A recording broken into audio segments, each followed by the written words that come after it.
Hello, welcome back. I'm Statman Dave, and today we're going to be discussing how well Man United actually did in the transfer window. Is Ruben Amorim set up for success or for failure? We're going to be looking at the players that United have brought in and the players that they didn't, whether the window has been a success or a failure. I want you to get into the comments below and let me know and give this transfer window for United a score out of 10.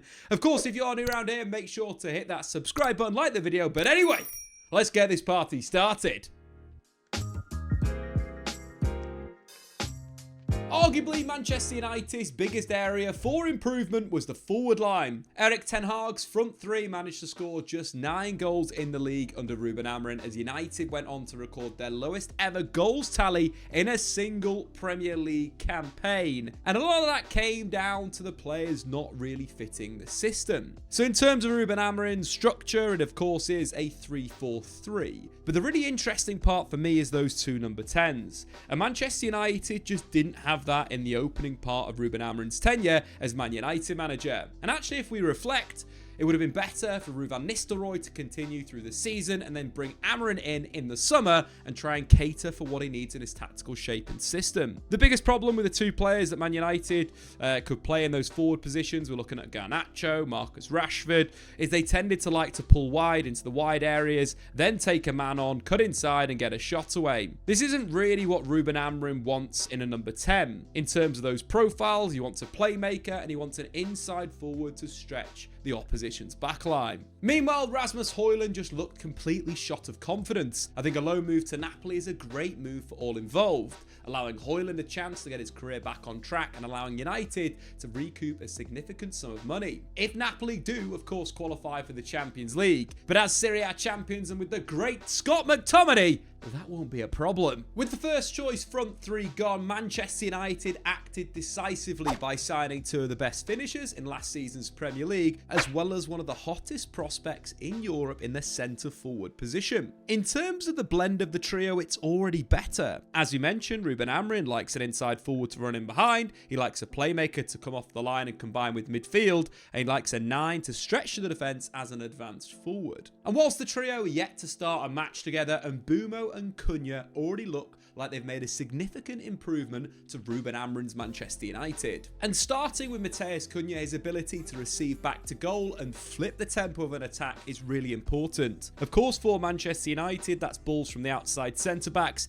into Cunha's feet, allowing him to get himself turned and driving at the opposition. His ability to slip through challenges is really good, and we've already seen that at Manchester United. I think, of course, when he gets into the area, we do require a few more goals from Matheus Cunha, but this is in the infancy of his Man United career, and his skill to allow United to build out and create these faux counter-attacks whilst drawing on the opposition's press is going to be very important, and getting the ball into the feet of Matheus Cunha is going to allow United to score goals. You know, looking at it from a tactical perspective, just receiving those passes into the final third, something that United lacked last season. The profile of United's players last season weren't very good. They almost looked too weak for the Premier League, and in Matheus Cunha and Bryan Mbeumo, Man United now have 2 players they can find to, which allows those types of passes to get United into the final third and then attack with 5 players on the opposition's backline. If the opposition aren't playing a back 5, that is a natural overload created by a single pass into the feet of one of Man United's most dynamic players. And we saw exactly this against Arsenal. Man United overloaded Arsenal's press with Bayindir stepping into a centre-back position. I tell you what, he has massively improved with his feet, and it's something that I wanted Andre Onana to do at Man United, which he simply didn't. The structure that United have got this season looks a lot better and will only improve with more reps in the season. Of course, Bayindir goes long to Matheus Cunha. And this touch, this Cruyff turn on the half volley is simply sublime. And this allows United to break that line of pressure initially up top of the pitch, but then take one of the defenders out of the game due to Matheus Cunha's ability on the ball, before driving back across Ben White, completely taken out of his game, and then getting his head up and finding Bryan Mbeumo in behind the defence. This is what we looked at previously, that duality of a playmaker inside forward. United lacked those two roles last season in terms of actually playing the role properly. With the through ball coming in, if, for example, Imad and Brian Mbeumo had played a little bit more, this was the first game of the season, Imad should be providing the overlap in this situation, taking a defender away from Brian Mbeumo, opening up space for him to cut inside Calafiori and fire in, instead of it being congested, which we see here. But Matheus Cunha's ability to change things on the dribble is going to be massively impactful, and is a humongous upgrade on last season, and is a really good thing that Cunha has joined United in this transfer window. A first big tick for me. Of course, Matheus Cunha has completed more dribbles, leading to shots, than any other player in the Premier League this season, and those numbers will only improve. And whilst Matheus Cunha gives Amorim a much needed link between midfield and attack, Brian Mbeumo is a space creator. Whilst Mbeumo does pick up these inside positions in the pockets, where we tend to see him do his best work is actually making the speedy runs in behind the backline, and that gives United a lot. Not only does it force the opposition's backline to drop, again creating more space for the magician that is Matheus Cunha in central midfield, or even Bruno Fernandes if he's moving into an attacking midfield area, but it also gives United that option to play the direct ball, that being from a central midfield position in Casemiro, or alternatively one of the centre-backs looking long to drop the ball in behind the opposition's defence. This is just something that is different from last season. We didn't see Alejandro Garnacho make enough of these runs last year to really stretch the opposition and create space for his teammates. And that vertical threat from Brian Mbeumo has seen Amorim's men play quicker attacking football. In fact, United have had more direct attacks in the Premier League than any other side this season. Not only did we see this against Arsenal, but we saw two very similar chances against Burnley. The first came after Mason Mount won the ball back, pressurising Hannibal Mejbri on his blind side, and we can see Mbeumo in almost a right striker position. As soon as the ball is won, Man United cycle through Luke Shaw and then to Bruno Fernandes. But you can already see that Brian Mbeumo is on his bike. He's stretching the opposition. He's offering that direct option in behind. And we just simply haven't seen this under Ruben Amorim at Man United. The ball is very good from Bruno Fernandes. The run is timed very well. The touch is fantastic from Mbeumo, and he flashes a shot on target. The second coming from a similar situation, Burnley playing a direct ball from their goalkeeper, United winning that first initial ball,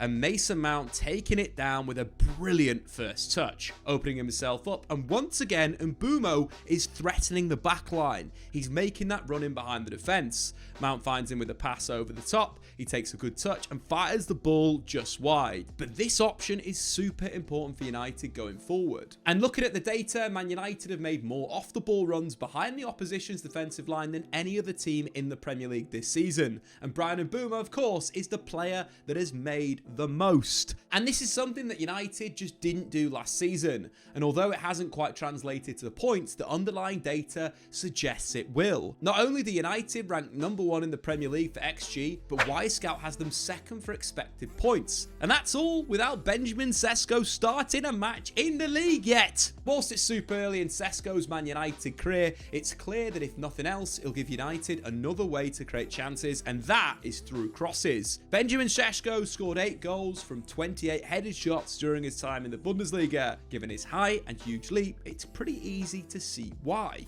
Last season, United would get into the final third with some good play, but they'd often run out of ideas if the ball wasn't at the feet of Amad Diallo to dribble and drive at the opposition, or Bruno Fernandes to play that pass. And what you tend to see with Manchester United, especially on the left-hand side, was the ball just come back to the outside centre-half in the back three. Super frustrating.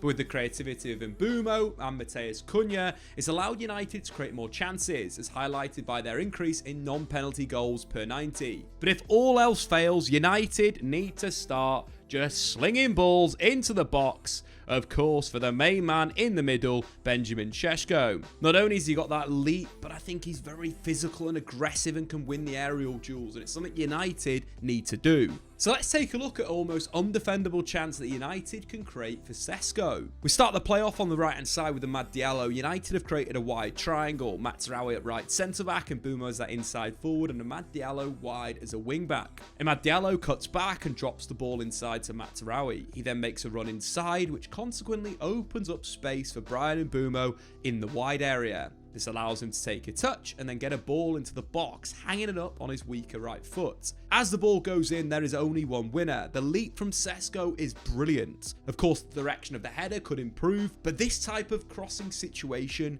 needs to be replicated in more situations for United. Simply working a triangle on the right or the left, then getting the ball into the box. Yes, it's almost old school, but that's how United could score a lot of goals with the big Slovenian number 9. And even if Sesko struggles to adapt to the league, which I don't think will happen, this aerial advantage and his incredible ball striking ability will see United score more goals. WeFoot Technology create premium athletic socks that are designed for athletes but made for everyone. A long-time sponsor of the channel, WeFoot make the best socks around. We've talked about their cushion range, we've talked about their air grip range, and today we're introducing WeFoot's knee socks. You know that new irritating trend where footballers rip their socks around their calves? Well, no need for that with WeFoot's Flex Mesh technology. The knee socks adapt to each individual's calf, stretching and relieving pressure to keep cramp at bay whilst you're playing. They also come packed with WeFoot's usual quality: Biomax cotton to keep your feet dry, grip pads on the inside and the outside to keep your feet in place, and they come with ankle protection. I use WeFoot socks every time I play football and rugby and just feel the support on the foot. Very, very important when I'm ducking, when I'm diving, when I'm finding those passes. If you're interested in buying some of the best socks around, then check out WeFoot Technology using the link in the description below. Even better, if you use the code Dave20, you'll get 20% off. A special thanks to WeFoot Technology for sponsoring this video. But anyway, let's get back into it. So United have massively improved an area of their team that they needed to, the forward line. It was so boring watching Man United struggle to create chances and even get shots on goal last season. So that is a big tick. United have arguably fixed their attack. Yes, they could have potentially used the money better. Paying 70 million for each of the 3 players seems like bad negotiation to me. United didn't seem to have a backup option for Cunha or Bryan Mbeumo, hence why they had to pay such a higher price. When I look at someone like Tyler Dibbling joining Everton for around 35 million quid, there is a few question marks there, which will lead us to our last point today, that's central midfield. But before we do that, let's talk about goalkeepers. It's the next big area that United needed to strengthen. It was pretty obvious. Since the start of the 23-24 season, Onana and Bayindir made 12 errors leading to goals. This is pretty obvious. Simply, United's goalkeepers were a net negative for a number of years, and that seriously was compounded by the inability to score goals. How many times have we seen a match where United were on top, they missed a few big chances, then the opposition take a lead through an individual error or goalkeeping mistake? It's already cost United this season. Take the game against Arsenal. A brilliant performance in my opinion, but Bayindir flapped at a corner and United lost the game. There's an area of the pitch that United really need to improve, and look, I thought Andre Onana would really change Manchester United. The football that he was playing at Ajax and Inter Milan would have revolutionised any side. The issue when he came to Manchester United is almost like his ego took over, and instead of playing punchy passes into midfield, moving the ball, you just see him hold possession outside the box, waiting for something to happen and then playing a long ball instead of finding the passes into midfield, blah, blah, blah. We don't even need to talk about his goalkeeping because that was pretty obvious. He couldn't save anything at certain parts of the season. Remember the start of that Champions League run? And yes, I wanted the signing to happen in Andre Onana, but United should have acted a lot faster. One season Manchester City give goalkeepers. Think Claudio Bravo, how badly he started his City career. City binned him, they bought Edison the next window. United should have just done that. I think one of the biggest things with the goalkeeping position at Man United is the pressure is huge. I've seen many good goalkeepers over my years absolutely wilt in those situations. You think about Taibi back in the day, how he wilted at Manchester United but was a pretty decent keeper. You think about the last 20 years, the only keepers I can really look at and think, yes, they were brilliant throughout their entire time at United, Schmeichel and Edwin van der Sar. You've got to remember that David De Gea had a very sticky start to his life in England, and with the backing of Sir Alex Ferguson, he reached his potential. But Fergie had to stick with him in the tough times, and I think that is what United need to do now with their new young goalkeeper. And talking about this new goalkeeper, United signed Senne Lammens on deadline day. For me, this was far too late. This was a priority position where I would have signed Cunha, Bryan Mbeumo, and then a goalkeeper. That's how important I believe that position to be. The 23-year-old is a statistical phenomenon, but with just one full season of professional football, Lammens is fairly inexperienced. However, the former Antwerp man has a lot of great goalkeeping fundamentals. He's physically very big, he's got a proactive style, which is something that we've not seen at Man United in a long time. In terms of his goalkeeping, there's a lot of similarities to David De Gea. He's a shot-stopping reaction goalkeeper that prefers to stay on his line versus coming out and being aggressive. He has the same long barrier technique when playing 1v1 situations, very similar to David De Gea. He's not aggressive like an Alisson or a Donnarumma that tries to physically impose himself on the opposition running in, but he comes out at the right time and makes his body big and blocks off shots at his feet. In terms of positives, from what I've seen so far, his agility is really good, his reach is really good from both hands. He does prefer to use his left hand on both sides of the goal when reaching over. He's a very good shot stopper from outside the box, tends to hold on to the ball really well. But I think one of the big things with any goalkeeper, his reactions are absolutely spot on. At times, he's made blinding saves from shots from inside the box. He uses his feet well as well.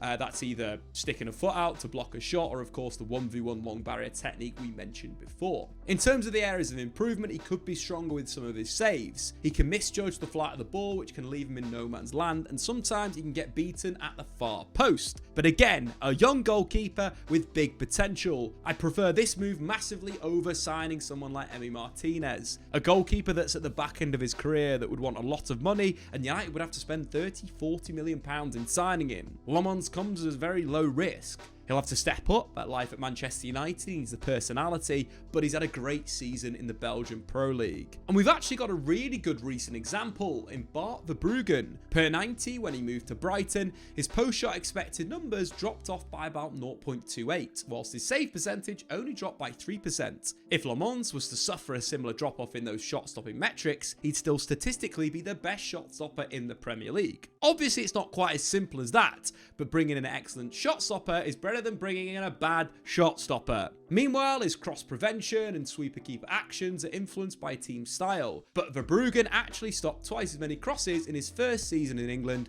as he did in his final season in Belgium, whilst making similar numbers of sweeper keeper actions. This suggests that Lammens should maintain a very impressive cross prevention rate, but for all the United fans worrying about his ability to sweep off his line, per 90 it's not that different to what Amorim expects from previous goalkeepers. Time will tell with Lammens. He's got great statistics and his references are good, but Andre Onana had some of that as well, and the pressure really got to the Cameroonian goalkeeper and his head basically fell off. But I really believe Senne Lammens could be the guy, and even if he's average and reliable, it'll be a big upgrade between the sticks. Another big tick for United's transfer window. Even though we all knew Man United's problems going into the summer, fixing them all in just one window was always going to be a big ask. Central midfield has been a problem since Ole Gunnar Solskjaer's caretaker spell, when he cooked up a midfield three of Nemanja Matic, Ander Herrera and Paul Pogba. The problem has been searching for a unicorn who can unlock United's best creative players. Back then it was Paul Pogba, now it's Bruno Fernandes. Let's start with Bruno Fernandes. Obviously he's Man United's best player and has carried the football club on his back since moving from Sporting Club to Portugal. He's United's best player when it comes from pressing, when it comes from creating, scoring goals. He's got that real quality in and around the final third. The issue though in central midfield is he lacks a bit of defensive awareness to screen the defence in those deeper positions. Take Fulham's equaliser. Bruno Fernandes has Emile Smith-Rowe, but the former Arsenal man runs off his back to get on the end of an Iwobi cross. But I don't really blame Bruno Fernandes for not having these defensive instincts. His game going forward is so good. But United have got a familiar problem. How do they get their best player into the starting 11? If United had made a late swoop and picked up Carlos Baleba from Brighton, they would have solved their problems. Not only has Baleba got the defensive awareness and the mobility to really control the opposition when they're counter-attacking and the ability to win the ball back, plus giving Bruno Fernandes the freedom to push into number 10, knowing that United could bounce the ball off Baleba very well. One of his big skills at Brighton is being that guy. He's the player that's really good at bouncing the passes and then allowing those centre-halves to then play forward, which is perfect for United's system. This would have made a lot of sense. United arguably would have had the perfect window if they'd signed Carlos Baleba. Yes, we're still in that weird spot where United have got to sign a player to unlock a creative midfielder, which just doesn't scream balance to me. I think long-term, United need 2 6s that can properly play all the functional roles that a 6 needs to do: attack, defend, cover runners, pressure people, and so forth. But United just don't have that at the moment. And when looking through the squad, obviously Bale hasn't been signed.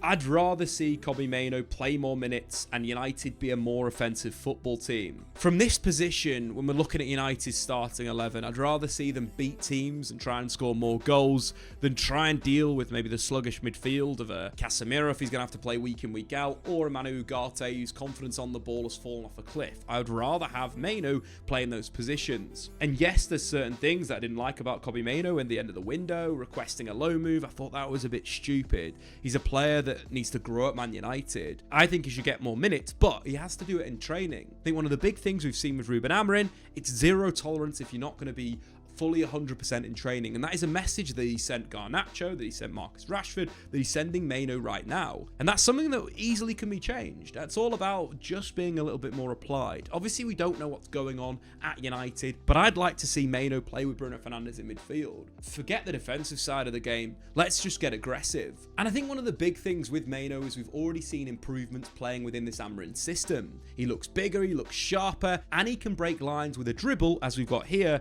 or a pass into the feet of one of the forwards. This is super important for Manchester United. In particular, Mainoo played a great diagonal switch to Diogo Dalot against Burnley, which led to a decent chance for Sesko to open his United account, but he headed wide. With the window shut, Amorim has to do something different with his midfield, and pairing Bruno Fernandes with Kobbie Mainoo to just outscore teams, for me, sounds better than playing Mbeumo Sesko or Casemiro for that defensive coverage. We're going to go a little bit off field here. There's been a lot of people talking online maybe how Lisandro Martinez could play in midfield, but for me, he's a player that's much better with the game ahead of him. It's a completely different position, playing with your back to goal, having to bounce off, having to turn, having to play in that congested area, and being able to run box to box. I just don't think he's the right player. But let's get it out right now. Here's the wild suggestion for the 25-26 season, and that is Diogo Dalot to play central midfield. Yes, it's a little bit crazy, but his best football came arguably when he played as an inverted wing-back for Erik ten Hag. Moving into central midfield from a right full-back position, United building with a similar 3, and Diogo Dalot joining either Casemiro or whoever was playing in that position in that area. And I want you to just think about it. Not only has he got that work rate, defensive kind of aggression in those areas, can win a tackle, he's a very competitive player, really good in the air, but remember his goal that he scored against Forest from a couple of seasons ago? Diogo Dalot in a double pivot, in front of a back 3, in a very similar system to what Ruben Amorim's playing right now. Yes, he'd inverted from a left full-back position to join Casemiro. But as we look at this play, Victor Lindelof fires the ball into the feet of Casemiro, who drops it off to Diogo Dalot, who finds a really good forward pass into one of the forwards' feet. From this position, we can kind of see a very similar attacking structure to what Man United are going to have this season. Not only that, but as the play develops on the right-hand side, with Antony carrying forward, then cutting across, the late run from central midfield to overload the Forest backline is fantastic.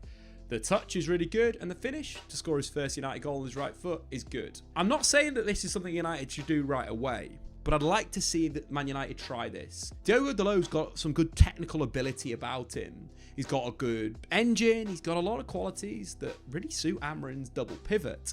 And if there's any player that United are going to convert, going to be Diogo Dalot. So we've spoken a lot about the transfers, but what about the departures? The likes of Jadon Sancho, Marcus Rashford's wages are off the books. Antony to Real Betis for €22 million plus a 50% sell-on fee. United could get up to €50 million for Højlund with his loan with obligation to buy to, of course, Napoli. And they're set to lose another £710,000 per week when Casemiro, Maguire and Sancho's contracts expire at the end of the season, which equates to nearly 25% of United's wage bill. United done quite well to do that. I think one of the big things, yes, the business could have been done earlier, but it still happened. And on top of that, they've brought in new signings on much lower wages. As reported by Capology, Matheus Cunha's on 180 grand a week, Sesko on 160 and Mbeumo on 150. The result is a much leaner squad, with United having 2 players per position. The right-hand side maybe a little bit light, but with the likes of Jaden Camerson or Shane Lacey that could break into the first team, you've got an extra body in those areas. Of course, we spoke about Diogo Dalot potentially being a wild card for central midfield, but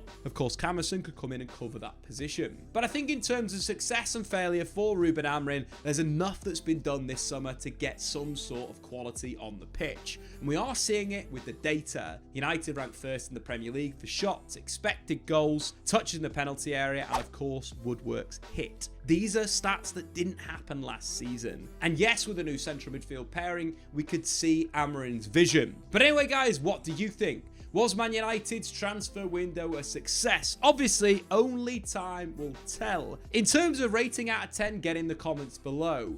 I'm going to give this window for Manchester United a 6 out of 10. Problems in central midfield, and of course signing a goalkeeper far too late that cost United points at the start of the season. A decent score, an average window. This should be the bottom standard for United going forward. Signing Premier League proven players, signing youth, but overall improving the squad and building something for a manager to work with. We haven't had that probably since Ferguson. But anyway, guys, let me know in the comments below. I've been Statman Dave, subscribe if you're new, and we'll see you later. Thanks for watching. If you've enjoyed this video, why not check out some more content on the Statman Dave YouTube channel?